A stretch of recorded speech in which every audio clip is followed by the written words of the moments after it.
They also have discussed appointing conspiracy theorist Sidney Powell as a special counsel to investigate her baseless claims of election fraud, and also issuing an executive order to seize voting machines. This is, needless to say, quite alarming and scary to a lot of people. What's your response? What will Senate Republicans do to make sure none of this madness happens?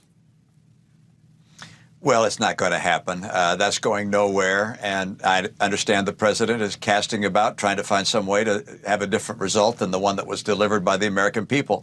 But it's really sad in a lot of respects and embarrassing, because the president could right now be writing the last chapter of this administration with a victory lap with regards to the vaccine. After all, he pushed aggressively to get the vaccine developed and distributed.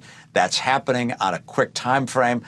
He could be going out and championing this extraordinary success, and instead, he's leaving Washington with a whole series of conspiracy theories and things that are so nutty and loopy that people are shaking their head wondering what in the world has gotten into this man. And I think that's unfortunate, because he has more accomplishments than this last chapter suggests he's going to be known for.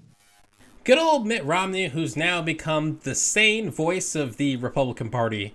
And he's totally right there. I mean, this is the thing with Trump, and this is something I've thought about with Trump this whole time, right? Is that if Trump could stop playing politics just for a second, right, then he could have actually been a good president. You know, he could have actually, stopped a lot of this pandemic that we're already in. I mean, I'm personally not that big of a Trump fan and wasn't in the very beginning. But even if at the beginning of the pandemic, he said, okay, like, we need to all come together as Americans and fight this virus, and just, let's forget about the impeachment. Let's forget about all this stuff. Let's forget about the last 3 years. And let's just concentrate on coming together to fight this virus. I would have supported him. And I think a lot of people out there would have supported him. But unfortunately, he retweeted, let's retaliate against governors, right? Let's revolt, okay? Let's revolt against these lockdown orders.